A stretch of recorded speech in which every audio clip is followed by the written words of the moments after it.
हाय, स्वागत आहे तुमचं तुमच्या लाडक्या मैत्रिणीच्या रुपाली आर.पी. फॅशन या यूट्यूब चॅनलवरती मैत्रिणींनो. तर हे बघा मैत्रिणींनो, आज आपण ही बनारसी आरी वर्क ब्लाऊज आपण बघणार आहोत. आणि आरी वर्क ब्लाऊज म्हटलं की त्याच्यासाठी आपण ॲडजस्टमेंट करावी लागते. तर हे बघा, त्याच्यासाठी मी हे अस्तर घेतलेलं आहे 3.25 इंच 38 मेजरमेंटचं ब्लाऊज पीस आहे बघा मैत्रिणींनो. तर त्याच्यासाठी मी 3.25 इंचावरती गळा रुंदी घेतलेली आहे.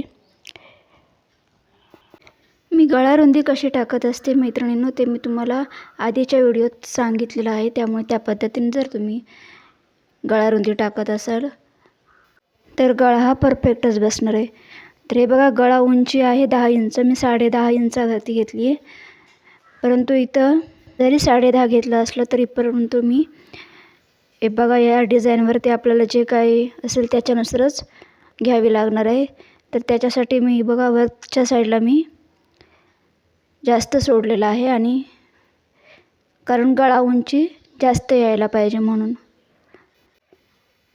शोल्डर तर बसणारच आहे, कारण शोल्डर ऑलरेडी तेवढी आहेच. त्याच्यामुळे शोल्डरला कमी करण्याची काही गरज पडली नाही मला. तर त्याच्यासाठी हे बघा, मी सेंटरला अशा पद्धतीने व्यवस्थित ठेवून सुया किंवा टाचण्या लावून घेणार आहे. त्याच्यासाठी इथं मी हे बघा, असं व्यवस्थित केलं की आपण त्याच्या सेंटरवरती आपण कट देऊन घेणार आहोत. तर इथं बघा, मी अस्तर ठेवलेलं आहे आणि त्याच्यानुसारच ही खुणा करून घेते. जेवढं अस्तरवरती आपण मार्जिन टाकलं आहे त्याच्याच एवढं आपण ब्लाऊज पीसवरती घेणार आहोत. तर बघा, 3.25 इंचावरती आपला अस्तरवरती गळा टाकलेला होता. तर त्याच्यासाठी इथं आपण 3.25 इंचावरती अशा पद्धतीने खुणा करून घेणार आहोत. आपला ऑलरेडी गळा तेवढा असणार आहे. ठीक आहे मैत्रिणींनो, जर माझे व्हिडिओ आवडत असतील तर प्लीज व्हिडिओला लाईक करा, कमेंट करत जा. कारण मलाही समजेल की मी जे काही तुम्हाला शिकवते सांगते ते तुमच्या लक्षात आलं असेल. त्याच्यामुळे तुम्ही कमेंट केलं तर मला समजू शकतं. त्यामुळे प्लीज व्हिडिओला लाईक करा, कमेंट करा, आणि व्हिडिओ आवडत असतील तर चॅनलला सबस्क्राईब करून ठेवा. तर हे पहा, इथं मी सेंटरला कट करून दिला आहे, म्हणजे आपल्याला अस्तर देखील जॉईन करते वेळी सोपं जाणार आहे. तर हे बघा, त्याच्यासाठी मी इथं सुया लावून घेते. तुम्ही टाचण्या किंवा सुया त्या पिनअप करून घ्यायचं आहे, म्हणजे अस्तर व्यवस्थित सेट होईल. तर हे बघा, आता आपण शिलाई देते वेळी तुमच्याजवळ जर पायाची दाब पट्टी असेल तर ती यूज करून तुम्ही शिलाई देऊ शकता.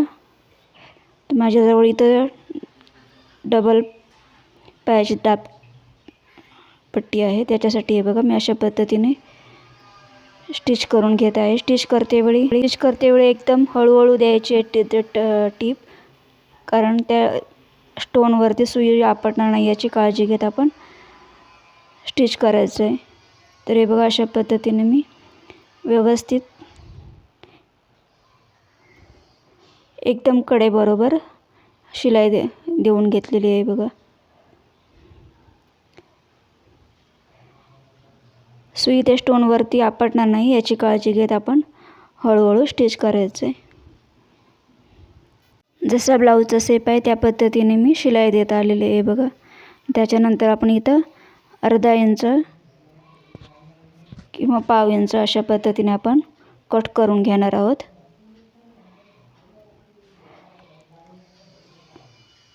इथं ऑलरेडी गळ्याचा शेप असल्यामुळे आपल्याला इथं काय गळा बनवायचा लागणार नाही आहे. तर हे बघा, अशा पद्धतीने मी कटिंग करून घेतले, आणि त्याच्यानंतर आपण इथं थोड्या अंतरावरती आपण कट देऊन घ्यायचं आहे, म्हणजे गळा व्यवस्थित सेट होऊ शकतो. तर हे बघा, आता इथं पण शिलाई देते वेळी आपण अस्तरला द्यायचे, शिलाईवरती चढणार नाही दुसऱ्या पीसवरती याची आपण काळजी घेत आपण अस्तरवरती दाब टीप देऊन घ्यायचे.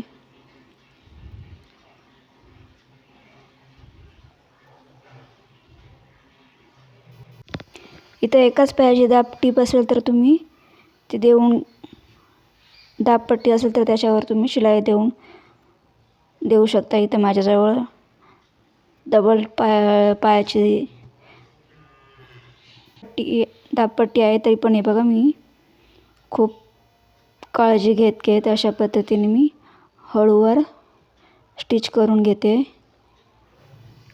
पूर्ण ब्लाऊज पीसवरती आपण अस्तर एक खेचून घ्यायचं आहे आणि पिना लावून हे बघा अशा पद्धतीने मी दाखवल्या पद्धतीने अस्तर खेचून घ्यायचं आहे आणि त्याच्यावरती आपण पिनअप करून घ्यायचं आहे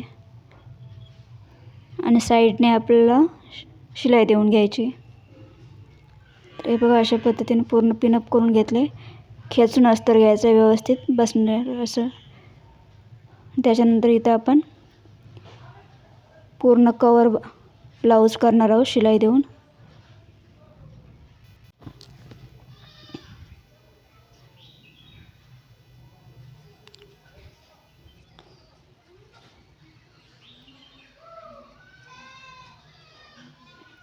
तर हे बघा अशा पद्धतीने प्रत्येक वेळी आपण अस्तर व्यवस्थित सेट करायचं आहे आणि शिलाई देत घ्यायची.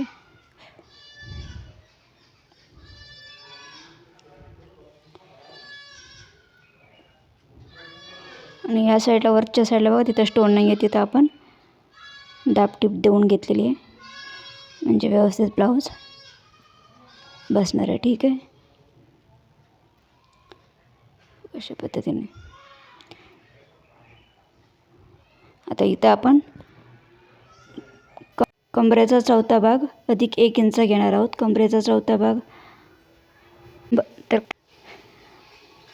आणि 34चे निम्मी 8.5 अधिक 1 इंच म्हणजे 9.5 इंचाचा आपण सेंटर घेतलेला आहे. ठीक आहे, तर ते इथं बघा आपण स्टिच करतेवेळी स्टोन काढून टाकायचे आहेत आपल्याला आणि त्याच्यासाठी बघ इथं आपण अस्तर आधी पहिल्यांदा अशा प्रकारे एक शिलाई देऊन घ्यायची म्हणजे आपलं अस्तर इकडे तिकडे हलणार नाही. ठीक आहे, त्याच्यानंतर हे बघा नेहमीप्रमाणे आपण अर्धा इंचाचा टक्स देत असतो मागच्या साईडला. ते आपण इथं अर्धा इंचाचा आपण टक्स देऊन घेतलेले आहे. टक्सची उंची ठेवली आहे 4 इंच. दोन्ही साईडला आपण अशा पद्धतीने टक्स देऊन घ्यायचे आहेत.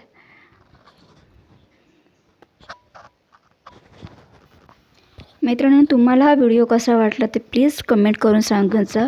मी तुमच्या कमेंटची वाट पाहत असते, कारण मित्रांनो तुमच्या लाईक कमेंटची तर खूप गरज असते. तर हे बघा अशा पद्धतीने मी पाठीमागच्या साईडला इथं हुक पट्टी आयपट्टी करणार आहे. त्याच्यासाठी इथं मी 1.5 इंचाच्या पट्ट्या घेतलेल्या आहेत मित्रांनो. हे बघा अशा पद्धतीने आपण त्याच्या हुकपट्टी आयपट्टी करून घेणार आहोत.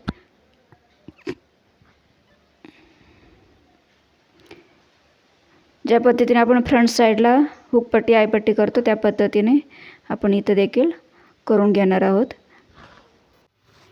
परंतु इथं मी मैत्रिणींनो खाचपट्टी आयपट्टी करते वेळी ती पूर्ण एकदा शिलाई देऊन घेणार आहे म्हणजे जेणेकरून आपल्या बॅक साईडला हुक उचलणार नाहीत किंवा हुक निघणार नाहीत. याच्यासाठी मी पुन्हा एकदा त्याच्यावर स्टिच करून घेणार आहे. हुकपट्टी आयपट्टी करून त्याच्यावर हुक तर लावणारच आहे, परंतु ते एकदम परमनंट शिलाई देऊन घेणार आहे त्याच्यावरती. त्याच्यामुळे आपल्याला पाठीमागे काळजी राहणार नाही की आपल्या बॅक साईडला ओपन राहील याची. ठीक आहे, तर अशा पद्धतीने बघा अशा पद्धतीने मी स्टिच देखील करून घेणार आहे आणि त्याच्यानंतर इथं मी हुक आणि आय करणार आहे. त्याच्यानंतर इथं आपण कंबरच्या साईडला अर्धा इंच शिलाई आपण ठेवत असतो. त्याच्यासाठी बघा अर्धा इंच आपण 1.5 इंचाची पट्टी घेतली आहे, अर्धा इंच शिलाई दिलेली आहे आणि खालच्या साईडला देखील पाव इंचाची टीप देऊन घेतलेली आहे आणि हे आपण कंबरपट्टी तयार केलेली आहे बघा अशा पद्धतीने. तर पुन्हा रिक्वेस्ट करते मैत्रिणींनो की प्लीज व्हिडिओला लाईक करा, कमेंट करा आणि जर व्हिडिओ आवडत असेल तर इतर मैत्रिणींना देखील हा व्हिडिओ शेअर करत जा. Thank you so much.